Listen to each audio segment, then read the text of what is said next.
Alright, mga ka-plastic, and this is me again, Big Sue, right back at it again with another content. Madako na naman tayo sa ibang anggulo o sa ibang topic about dito sa nangyayari ngayon sa viral video na kung saan ay may isang movie rider na binubuli ng isang lasing na pasahero. Ang dahilan dito mga ka-plastic, which is yung movie rider ay tumatanggi na magpasakay ng isang suspect na kagaya neto na pinipilit niya na sumakay siya ng lasing. Bagamat alam niya ang protocol bilang isang rider, ay hindi niya talaga pinasakay ito bagkus ay binuli siya ng isang pasahero niya at gagripuhan daw siya ng suspect, mga ka-plastic. So mayroong clarification o kwento about dito sa context na ito. So panoorin natin o basahin muna natin ang kanyang post mula kay Angelo Lopez na ang nagsasabi, quote and quote, "Magandang araw sa lahat. Gusto ko lamang ikwento sa aking side para malinawan ng iba at hindi ako husgahan. Ako si Angelo Lopez, 23 anyos, na nasa video na isang movie rider. Nangyari ito sa Jemba sa corner JP Rizal around 10:50 AM. Galing akong biyahe at nag-stop saglit sa Angel's Burger upang bumili ng aking makakain bago pumasok sa aking trabaho. At ang pag-move it ay pangalawa kong trabaho, which is side hustle niya po yung pag-move it. Which is meron talaga siyang trabaho na pang full time. Huminto ako sa gilid ng Angel's Burger at bilda na lamang isang lalaki ang lumapit sa akin.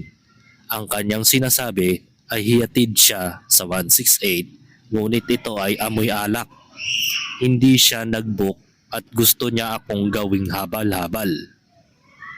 Amoy alak ang lalaki at ito ay nagiging aggressive na mimilit siya. Ihatid ko siya sa sinasabi niyang address na hindi naman malaman. Nang aking sabihin na hindi ako pwede magsakay ng nakainom, doon na lamang siya naging agresibo at sunod-sunod na minura ang aking pagtanggap. Sapok, mura at pagbabanta ang aking natanggap. Labis ang aking takot at panginginig. Inopen ko ang aking camera upang makuhaan siya ng video upang gawin itong ebidensya. At for my safety purposes, kitang-kita sa video kung paano niya ako murahin, pagbantaan at saktan. Hindi ako lumaban at umarurot ang motor dahil pwede rin akong mapahamak. Kaya ang pag-video lamang ang aking nagawa upang magawan ito ng aksyon at bigyan ng hustisya. Dahil labis ang trauma ang kanyang iniwan sa akin. At hindi ito pwede palampasin dahil baka ulitin pa niya ito.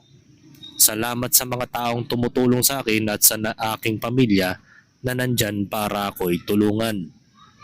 Sana ay makulong ang taong to upang maturuan ng leksyon, mga ka-plastic." So yun, malinaw na ang pagkakasabi niya rito ay binuli siya ng isang lasinggero at ang gusto niya mangyari ay iatid siya sa 168, which is bawal yun kasi hindi naman siya nag-book. Pangalawa, lasing siya, so hindi liability ng move-it yan once na madisgrasya silang dalawa. At pangatlo, hindi siya dumaan sa proseso kung paano sumakay sa move-it, mga ka-plastic. So panoorin natin yung video na kumakalat sa social media. Ito po yun. Putang ina mo, ginagago mo Hindi ako. ginagago sir, hindi talaga Hindi po kita nasabi. ginagago. Nagsasabi ako ng totoo sa'yo. Kaya nga po. 168 lang ako. Kaya nga po. Book na lang po kayo sir. Mag-book na. Putang ina, wala nga akong load. Huwag po Hindi mo ko huwag niyo po naintindihan. murahin. Putang ina, gusto Huwag niyo po paling murahin, kitang sir. hayop ka. Huwag niyo po murahin sir. Paskong Pasko pre. Kaya nga po sir. Gagawin na hayop ka. Hindi ko po kayo ginagago, Gusto sir. Hindi ko po kayo Gusto mo ginagago, sir. gripuhan kita ngayon? Hindi ha? po kayo, sir, wag niyo po kayo inaano, sir. Gusto mo gripuhan kita? Wag niyo po kayo nang gaganyan, sir. O ano, gusto mo gripuhan kita? Sabi ka. Sir, Ano? Ibubuk mo ba ako? Hindi. hindi nga ako nagbubuksan na kayo, sir. Madidiscuss ko po Tangina. tayo sa daan, sir. Diyan lang ako sa may ano, Kaya nga, sir. 168. O, lapit lang yun. Oh. Kaya Diyan nga lang po, yun. sir. Gripuhan kita. Gusto mo? Wag, sir. Tatrabaho lang ako, sir. Nagtatrabaho ko pala eh. Hindi mo Kaya ako nga po. ginagawa. Hindi nga po ako nagsasay, sir, na kayo nung baka madisgrasya pa po tayo sa daan. Bakit naman ako magdidiscretion? Normal naman ako ah. Sir, wag po kayo magbubunting ganyan, sir. O bakit? May tira ka? Wala, sir. May tira ka? Wala, sir. Tira ka natin. Wala, sir. Wag po kayo nga ano, sir. Hindi pa umaano sa inyo, Ano? sir. Hindi pa pala. Tira ka. May tira ka? Tira ka. Wala, sir. Wala, sir. Wag po Gigigil. kayo ganyan, sir. Wala may problema. Nanggigigil ako sa ganong tao eh. Alam niya kasi hindi siya papalagan ng movie rider. Kaya ganun siya.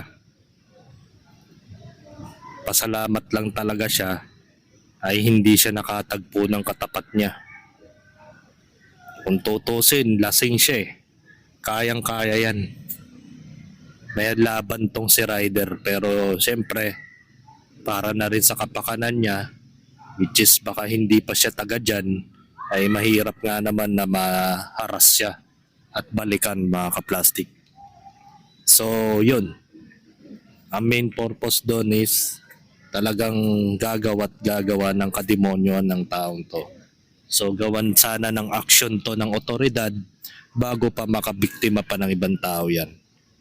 Sa pagbabanta nga lang niya, pwede siyang kasuhan eh. Pagbabanta, attempted murder, di ba?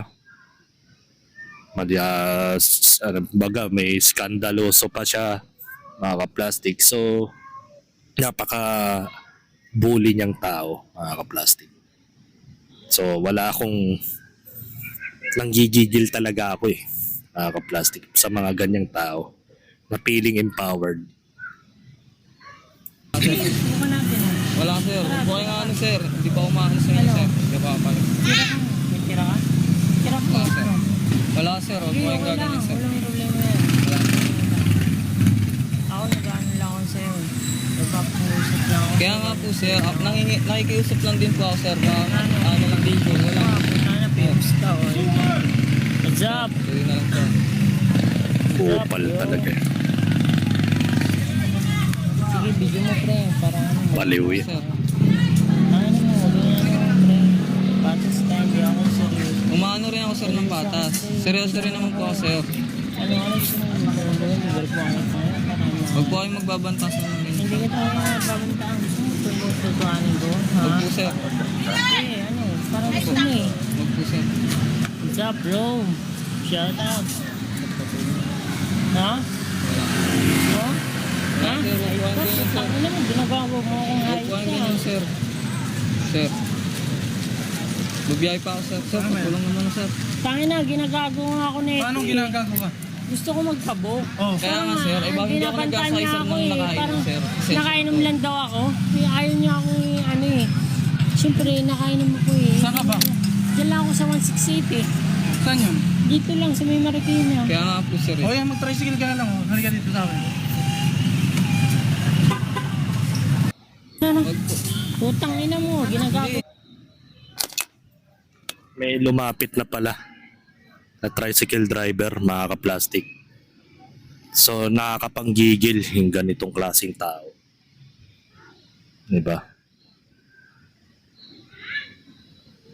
Oo nga eh, sabi nga ni Junior Damian, dapat sinakay mo na lang, then binaba mo sa police station para doon na magkaalaman kung saan siya kalalagyan, mga kaplastik.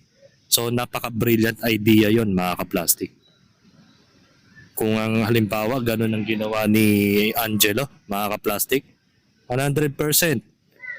Hindi na siya kailangan pa mag-post sa social media. At the same time, mapopost niya man yan, biglang parang instant karma, mga kaplastik. Sabi nga ni Alan Dolaga, papost naman dito details niyan, dadalawin lang namin. Baga yun, marami nang gigigil kay dun sa tarantadong nila lang na yun, di ba? Ano po ang complete details ng tao na yan, boss? Taga Marikina din po ako. Yun, marami nang gigigil sa kanya. Bully talaga eh. Yan. Tagasan ba yan, tropa? Ako na maghahatid with feelings na tas libre pa masahe. Diba?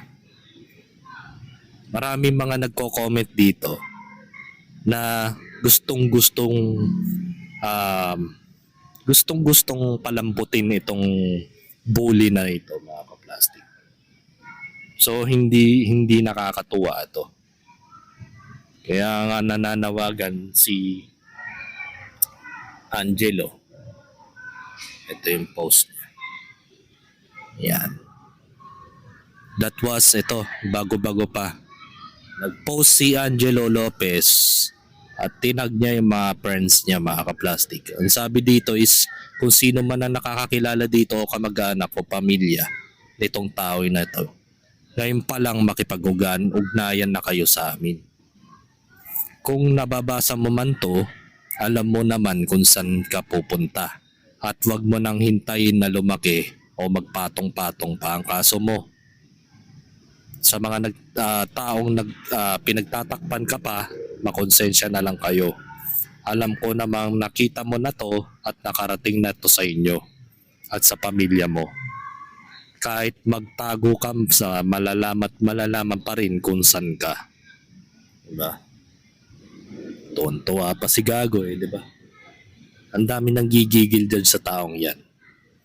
Kung tutusin sa itsura pa lang ng lalaking yan, kayang-kaya ko yan Kayang-kaya kong patiklopin yung uso niya Diba? Pasalamat lang talaga siya, mga kaplastic, na yung movie rider na yan ay napakabait pa. Baga hindi siya ganun hindi siya palaban na tao Pero kung tutusin, kayang-kaya niya itong kalabanin, mga kaplastic. Since medyo lango na siya sa alak, hilo na rin yan, kaya pa niyang dagdagan ng hilo niya, mga kaplastic. So nananawagan si Angelo Lopez na kung sino ka man ay magpakita ka na sa kanya at panagutan mo ang ginawa mo sa kanya, mga kaplastic. So dito na po magtatapos ang aking content. Then try natin mag-content about kay Vince Jimenez, about dun sa kaso niya. At merong isang attorney ni Vince Jimenez na maglalahad kung meron ba talaga siyang pagkakasala regarding dun sa paglabas niya ng post sa social media. At may laban ba si Vince Jimenez, mga kaplastic? So panoorin nyo na lang po mamaya yung susunod kong video about sa kanya. So hanggang dito na lang ang aking opinion. And this is me again, Big Sue. Lagi nagsasabing ang mga plastic ay matagal mabulok dahil ang mga plastic ay toxic. Kaya what's up, mga kaplastic? And this is Gambit Commentary Video na video live stream. Signing out. Alright. Mga kaplastic, kung nagustuhan nyo ang aking video, isubscribe nyo lang ang aking channel. At the same time, i-hit nyo rin ang notification bell at yung all para ma-notify kayo sa aking susunod ko pang video sa aking YouTube channel. Maraming salamat po, mga kaplastic.